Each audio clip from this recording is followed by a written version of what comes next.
Hello दोस्तों, स्वागत है आप सभी का हमारे यूट्यूब चैनल के अंदर। दोस्तों ये है होंडा की शाइन 125 BS6 वाला वेरिएंट। दोस्तों तो सबसे पहले हम जिस चीज़ के ऊपर बात करने वाले हैं, जैसे हमने पिछली वीडियो के अंदर बता दिया था कि जो इसका राइट हैंडल बार स्विच होता है दोस्तों, तो ये इसके अंदर टोटल 3 स्विच है। एक इसका किल स्विच है, एक इसका रिले जो सेल्फ स्विच है, दोनों मिक्स होते हैं, और तीसरा जो वायर निकल के आता है वो इसका ब्रेक स्विच का आता है। तो हम तीनों के बारे में आज डिटेल के अंदर जानने वाले हैं कि कौन सा वायर कहाँ से आता है तो और किस चीज़ का होता है। तो सबसे पहले हम इसको कैमरे को लगा लेते हैं यहाँ पर और थोड़ा सा क्लोज करके बता देंगे।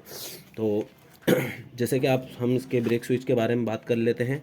तो ये ब्लैक वायर दोस्तों, ये 12 वोल्ट करंट का होता है और ये इसके वेल्डिंग जो ब्रेक वायर होता है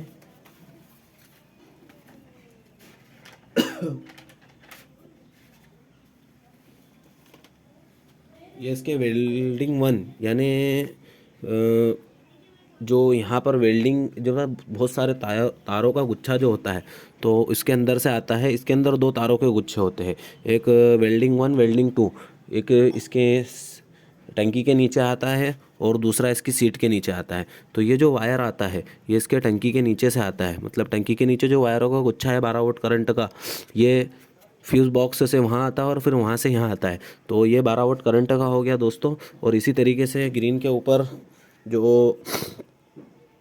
ऊपर येलो लाइन है दोस्तों, तो ये इसका रिटर्न का जो कि ब्रेक स्विच, जो जब हम ब्रेक को प्रेस करते हैं तो ये अपनी सप्लाई को लेकर सीधा टेल लाइट के अंदर चले जाता है और टेल लाइट जल जाती है। अब हम बात कर लेते हैं इसके अगले सॉकेट के बारे में। तो ये है इसका सेल्फ का सॉकेट और किल स्विच का सॉकेट दोस्तों।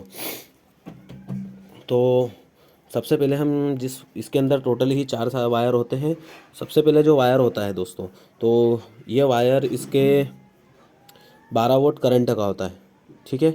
ये वेल्डिंग 2 से आता है दोस्तों, ठीक है। ये वायर आता है वेल्डिंग 2 से और इसी के तरीके से ये जब अपनी सप्लाई यहाँ पर जब हम किल स्विच को ऑन करते हैं तो ये अपनी सप्लाई इसको येलो के ऊपर जो ब्लू लाइन देख रहे हो आप, येलो के ऊपर ब्लू लाइन, तो ये इसके सप्लाई इसके अंदर छोड़ देता है और ये वापस वायर सीधा जाता है इसके ECU के अंदर। तो हम आप इसके ECU के अंदर भी आपको इस वायर की कंटिन्यूटी बताएंगे। तो चलिए। तो दोस्तों ये जैसे कि हम ECU के ऊपर आ चुके हैं, ECU के सॉकेट पे दोस्तों, ये हमने एक वायर लगा दिया है इसके अंदर ECU के 35 नंबर सॉकेट के अंदर। इसके अंदर थोड़े वायरों का ज़्यादा गुच्छा है तो उसकी वजह से ये वायर नहीं दिख पाएंगे, तो हम डायरेक्ट आपको कंटिन्यूटी चेक करके बताएंगे। एक वायर हमने वहाँ पर उसका लगा दिया है और ये जो दूसरा वायर है ये इसका हम यहाँ पर ये आपको आवाज़ में बता भी देंगे कंटिन्यूटी। तो जैसे ही हम ये इसके ऊपर टच करते हैं 35 वाले वायर में तो ये साउंड आना आ गया दोस्तों, ये कंटिन्यूटी थी। तो ये वायर होता है इसका किल स्विच का। इसी तरीके से और भी जो दूसरे वायर हैं ये अपने जब एक्टिवेट हो जाता है कि भाई किल स्विच हो गया है एक्टिवेट, ये देखो वायर लगा हुआ है इसके अंदर, यही वायर के अंदर, तो ये हो गया एक्टिवेट। ये ECM को सिग्नल दे देता है कि किल स्विच एक्टिवेट हो चुका है। इसी तरीके से अब दूसरे जो वायरों की हम बात कर लेते हैं। जो ब्लैक के ऊपर जो रेड वायर है ये इसका वेल्डिंग 1 से आता है, ये 2 से आता है। ये वायर आपको DLC के अंदर भी देखने को मिलेगा।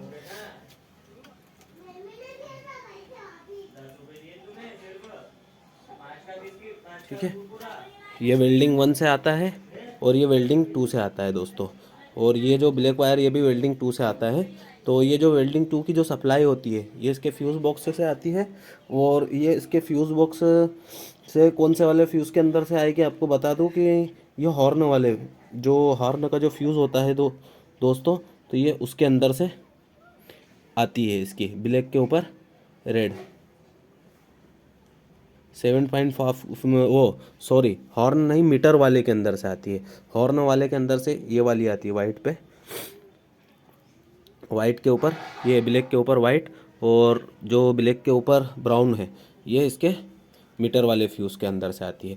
ये अपनी जब सप्लाई इसके अंदर आ जाती है तो दोस्तों ये जो ये ग्रीन के ऊपर येलो लाइन, जैसे ही हम बटन को दबाते हैं, सेल्फ को प्रेस करते हैं तो ये अपनी सप्लाई सीधे इसके अंदर ग्रीन के ऊपर येलो लाइन के अंदर चले जाती है।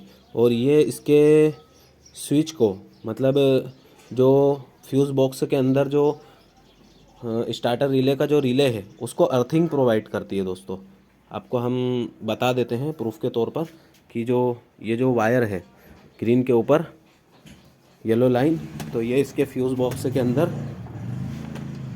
ये जैसे फ्यूज़ बॉक्स के ऊपर आ गए हैं और इसी तरीके से ये इसके फ्यूज़ बॉक्स है और ये इसका मेन रिले हो गया, ये इसका स्टार्टर रिले हो गया। दोस्तों तो वो जब ECM के अंदर जाएगी, ठीक है, इसके अंदर येलो है फ्यूज़ बॉक्स के अंदर और यहाँ पर ये सप्लाई जा रही है इसके ECM के अंदर, ठीक है। दोस्तों ये जो इसका ECM है इसका सॉकेट हम आपको बता देते हैं, ये इसका सॉकेट है, बताते हैं आपको, कंटिन्यूटी चेक करें। तो दोस्तों ये जो सप्लाई आ रही है हमने वायर के थ्रू आउट इसको हमने यहाँ पर ले लिया है। तो आपको बताते चलूँ कि ये जो हमने ग्रीन के ऊपर येलो वायर जो आ रहा था उसको हमने यहाँ पर कनेक्ट कर दिया है और हम आपको इसकी कंटिन्यूटी भी बता देंगे। ये हमने मल्टीमीटर का बीप मोड पर रखा है, ये आप देख सकते हो प्रूफ के तौर पर। और इसी तरीके से ये जैसे ही हम टच कर रहे हैं तो इसके अंदर बीप बज रहा है और जो फ्लैक्चुएशन देख रहे हो आप, तो दोस्तों ये थे इसके, यहाँ पर इसकी सप्लाई आ जाती है और ये इसको एक्टिवेट कर देता है। और ये जब एक्टिवेट हो जाता है तो फिर जो स्टार्टर रिले है, जो ECM है, वो इसके स्टार्टर रिले को यहाँ से जब ये एक्टिवेट हो गया तो ECM के पास सप्लाई चलेगा। इस ECM क्या करेगा कि इसके रिले को अर्थिंग प्रोवाइड करेगा और सेल्फ डायरेक्ट मतलब स्टार्टर घूमने लग जाएगा। तो दोस्तों ये थी इसके हैंडल बार, जो राइट हैंडल बार स्विच है, इसके टोटल 6 वायरों की वायरिंग के बारे में। अगर आपको वीडियो से कुछ जानने को मिला हो तो वीडियो को ज़्यादा से ज़्यादा लाइक करें और शेयर भी करें दोस्तों, और चैनल को सब्सक्राइब भी करें। आपका सपोर्ट की बहुत ज़रूरत है दोस्तों। इसी तरीके से हम एक एक वायर के बारे में आपको आगने वाली वीडियो के अंदर बताएंगे और एक एक चीज़, एक एक वायर कहाँ से कहाँ जा रहा है ये भी आपको हम बताएंगे। तो वीडियो को लाइक भी करें, शेयर भी करें और चैनल को ज़रूर सब्सक्राइब करें ऐसी ही इन्फॉर्मेशन वीडियो देखने के लिए। तो मिलते हैं नेक्स्ट वीडियो के अंदर।